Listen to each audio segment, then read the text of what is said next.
이직을 경험한 사람 10명 중 3명은 비자발적 이직, 즉 사측의 강요 때문에 일을 그만둔 것으로 확인됐습니다. 이러한 비자발적 이직의 피해는 저소득층에게 더 많이 돌아가고 있습니다. 노지민 PD와 함께 좀 더 구체적으로 알아보죠. 어서 오십시오. 안녕하십니까. 네, 10명 중 3명이, 이직자 10명 중 3명이 비자발적이다 그래요. 예, 그렇습니다. 비자발적 이직, 앞서 말하신 것처럼 본인은 원하지 않지만 사측에 의해서 이직을 강요당한 경우를 말하는데요. 이러한 비자발적 이직자가 지난해 70만 명을 넘어선 것으로 확인됐습니다. 화면 통해서 좀 더 설명드리겠습니다. 네.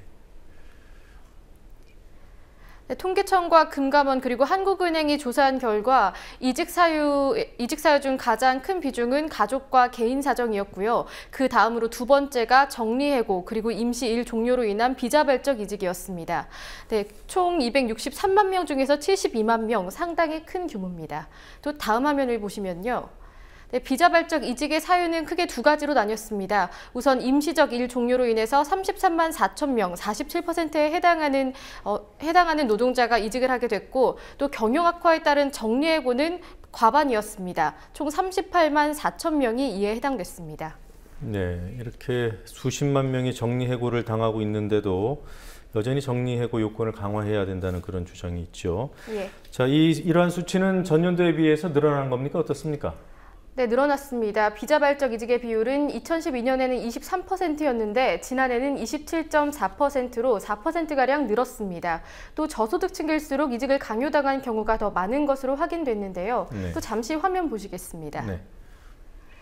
네, 지금 이것이 소득 분위별로 비자발적 이직을 분류한 겁니다. 먼저 하위 20%의 경우에는 정리해고를 당한 경우가 3만 9천 명, 그리고 임시 일 종료로 인해서 비자발적 이직을 경험한 경우가 2만 4천 명으로 비자발적 이직을 한 경우가 모두 늘어났습니다. 반면에 맨 끝에 보이는 게 상위 20%인데요. 정리해고는 2천 명 줄어들었지만 임시 일 종료한 것은 1만 3천 명이었습니다. 그리고 가운데에 있는 상위 60에서 80%의 경우도 정리해고와 임시 일 종료가 모두 줄어들었습니다. 그러니까 하위 20%만 소득에 따른 비자발적 이직을 상대적으로 많이 겪고 있는 겁니다. 네, 지금 보시는 표는 등락을 보여주는 표고요. 그러니까 예, 그렇습니다. 2013년과 올해를 비교한 건가요?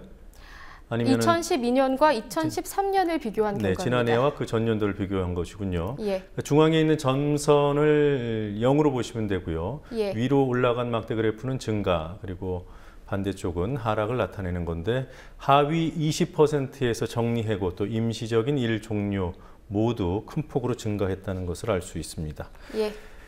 자, 어제 압구정 신현대 아파트 얘기를 전해드렸습니다. 분신 사건이 있었던 곳인데 경비 노동자들을 모두 계약 해지, 그러니까 사실상 해고한 거죠. 예, 그렇습니다. 이런 사례들이 다른 곳도 더 많다 그래요? 네, 압구정 신현대 아파트 외에도 전국 곳곳의 경비 노동자들이 해고 통지서를 받고 있는 것으로 전해졌습니다.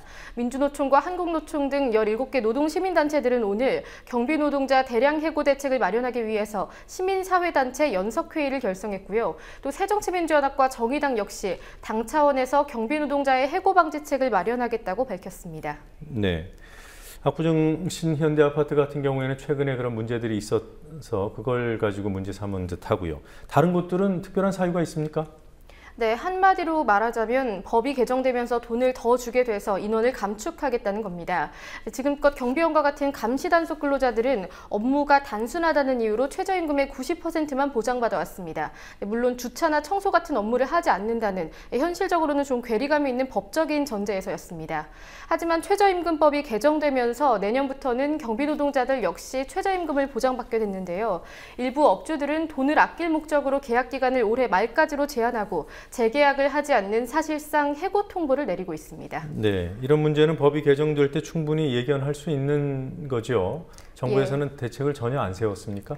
네, 고용노동부가 어제 60세 이상 고령자 고용지원 대책을 내놓으면서 일정 비율을 초과해서 고령의 경비 노동자를 고용한 업체에게 한 명당 6만 원꼴을 지원하겠다고 밝혔는데요. 이에 대해서 민주연합 을지로위원회는 정부 방안대로라면 60세 이상 경비 노동자 5만여 명 중에 불과 6%인 3천여 명만 수혜 대상이 된다고 비판하면서 근본적인 대책을 마련해야 한다고 촉구했습니다. 네. 자, 박근혜 대통령이 오랜만에 국무회의를 주재를 했더군요. 오늘 어떤 얘기들을 했습니까? 네, 오늘 국무회의 이후 박 대통령 어록에 한 단어가 더 추가될 것 같습니다. 바로 길로틴, 즉 단두대인데요. 박 대통령은 오늘 개선이 시급한 규제들은 단두대에 올려서 처리하겠다면서 규제 개혁을 강조했습니다. 규제를 암덩어리에 이어서 처단의 대상으로 표현한 건데요. 대통령의 발언을 직접 들어보시겠습니다. 국민이나 기업의 불편 해소를 위한 손톱 및 가시 해결도 중요하지만 보다 근본적으로 투자와 일자리를 확실하게 늘릴 수 있는 핵심 규제들이 개선되어야 합니다. 따라서 저는 앞으로 투자와 일자리 창출을 가로막는 규제, 기술 발전을 저해하는 규제 등 국민의 안전과 생명에 관련이 없는 핵심 규제들을 중심으로 부처가 그 존재 이유를 명확하게 소명하지 못하면 일괄해서 폐지하는 규제 길로틴을 확대해서 규제 혁명을 이룰 것입니다. 네, 그리고 박 대통령은 이렇게 규제 완화를 강조하면서 사례로 든 것이 있습니다. 바로 자동차 튜닝 규제 완화인데요. 이를 성공 사례로 설명하면서 과거에는 불법 시됐던 튜닝이 상당한 투자와 일자리 창출을 가져다주는 매력적인 유망 산업으로 탈바꿈했다고 강조하기도 했습니다. 부동산 시장에 관한 얘기도 했던데요. 어떤 내용이었습니까? 네, 박 대통령은 규제 개혁을 강조하면서 부동산 시장 역시 규제 완화를 통해 정상화시켜야 한다고 강조했습니다. 또 구체적인 대안을 언급하기도 했는데요. 어떤 해결 방안을 제시했는지 잠시 화면을 보시면서 설명드리도록 하겠습니다. 네, 박 대통령이 촉구한 부동산 대책은 크게 4가지입니다. 주택법 개정안 통과로 분양가 상한제를 폐지하고 또 재건축 초과이익 환수제 역시 없애야 한다고 말했고요. 또한 도시 및 주거환경정비법을 개정해서 분양주택 제한을 또 완화하고 기업형 민간 임대를 활성화해야 한다고 촉구했습니다. 박 대통령은 부동산을 통해서 적정한 수익을 얻을 수 있도록 해야 한다고 강조하면서 과거의 낡은 규제로 주택시장을 얽어매지 말아야 한다고 강조하기도 했습니다. 네, 이미 규제가 완화된 부분이 있습니다. 그 부동산 시장과 관련해서 효과가 있었습니까? 네, 효과는 아직까지 있었다기보다는 오히려 부작용이 강조되고 있는 상황입니다. 주택담보대출 규제가 완화되면서 가계부채가 고공행진하고 있는 것으로 확인됐습니다. 한국은행이 오늘 가계신용 통계를 발표했는데요. 올해 들어 가계부채가 계속 늘어나고 있다면서 그 원인으로 주택담보대출을 지목했습니다. 네, 지금 보시는 것이 오늘 발표된 내용 중에 일부인데요. 예금은행의 가계대출은 주택담보대출을 중심으로 증가폭이 크게 확대됐다고 분명히 명시하고 있습니다. 그리고 이어서 가계대출 증감에 대한 자료를 또 보시겠습니다. 지금 보시는 것이 올해 분기별 예금 취급기간의 대출 증가 그리고 주택담보대출 비율을 나타낸 자료인데요. 먼저 1분기의 경우에는 예금 취급기간 대출이 3조 4천억 원이었는데 이 중에서 주택담보대출이 2조 원, 그러니까 58.4%였습니다. 하지만 2분기 들어서는 예금기간의 대출과 주택담보대출 모두 큰 폭으로 증가했습니다. 2분기의 경우에는 14조 7천억 원의 대출 중에서 주택담보대출이 7조 4천억 원으로 50% 이상을 차지했고요. 또 3분기에는 절대적인 양뿐만 아니라 주택담보대출의 비율까지 늘어서 17조 7천억의 대출금 중에서 주택담보대출이 67.2%, 올해 들어서 10조를 넘어섰습니다. 네. 자, 이게 정부 정책 하나가 이렇게 큰 돈을 움직이게 됩니다. 네. 예. 길거리 음란 행위를 해서 체포됐던 김수창 전 제주지검장 기소유예 처분이 내려졌더군요. 네, 그렇습니다.